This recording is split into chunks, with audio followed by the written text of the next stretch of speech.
sabaa himaaree irratti kan bittinfamee akka dhuunfaattis anatti ergame tokko odeeffannoo miliqee ba'ee jedha Atlaantarraati. Yaadni isaa wayita cuunfamu dhaabbileen siyaasaa hundumtiyyuu agoobara tokko jalatti yookaan liidarshiippii tokkotti hooggana tokko jalatti galee hooggana sana immoo obbo Baqqalaa Garbaa itti aanaan immoo obbo Jawaar akka hoogganu dhaabbileen siyaasaa Oromoo maqaa dhahatanii hundi isaaniiyyuu kutaan Oromiyaa adda addaa qoqqoodamee fi qabsoo kana biyya keessatti akka gaggeessanii fi gariin immoo dippiloomaasii fi gariin immoo dhimma biyya keessaa gaggeessan kan jedhu waraqaan tokko bittinfamee Oromoota biratti odeeffamaa jira. Atlaantaan miliqee ba'ee jedhama. Quba qabdu isin warri qabbeessitan.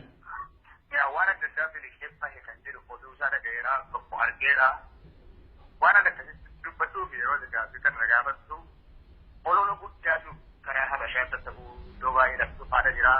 Isa achi ofirraa dhiibuu nurra jira. Uummata Oromoo irraa achi dhiibuu nurra jira. Kanaaf akka jiru godha. Wanni kun godhama.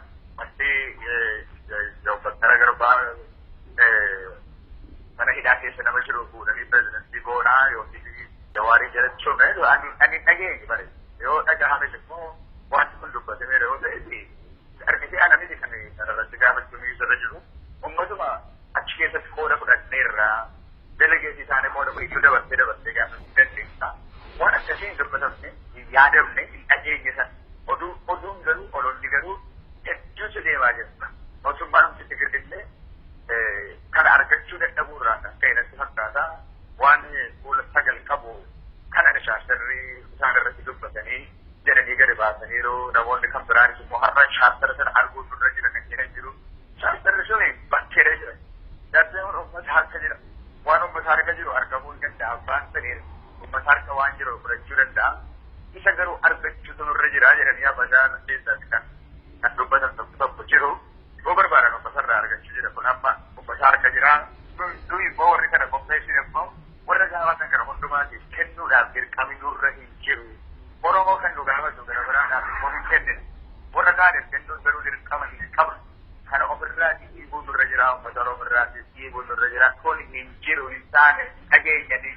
Yoo dhoksaadhaan immoo naannoo sanatti godhameera ta'e ani hin beeku. Garuu dhageenye hin taane ani karaa koo keessaatii hin qabu. Warra wajjin hojjetaa turre nama gara 32 kan koree qindeessisuu fi hawaasa keessaatii bahaanis kana keessatti qabanii Jawaara isaa kana dubbatu kan dhaga'ee beeku akkana beekutti Jawaaris sanaanii nama dhaaba siyaasaa dhaabuudhaaf yaada qabu ta'ee argeen beeku inni mataasaa fi dhuunfaatti nama bilisa ta'ee waan hojjechuu barbaadu hojjetu malee mooraa siyaasaa keessatti galee hidhamee dubbachuu nama barbaadu kan fakkaatu asirratti dubbatee hin beekudha. Kanaaf wanti kun hin taane dhugaa miti. Nama keessa deebi'ee Oromoon dhaabbilee siyaasaa hin dhabne biyya keessatti jiru. Baqqalaan paartii mataa isaanii qaba. Baqqalaa Garbaa paartii Oromoo Federalist Congress kan jedhan qaba. Isa dhiigee gara biraa ijaaruu hojjetu ta'e maaliif akka inni kana godhuuf beeku. Waan inni itti hidhamee irratti dararamee abiddaan illee gubatee du'uudhaaf kan inni ture Oromoo Federalist Congress kanaafidha. Osoo isa qabu isa dhiigee Jawaariin of jalatti galchachuudhaaf deema jedhanitti kunis propagandaan fakkaannedha. Dhugaa miti godhatee waan Oromoon taa'ee ofiisaatii hojjetame kanatti jalaati. Mooressuudhaaf, baalleessuudhaaf wanta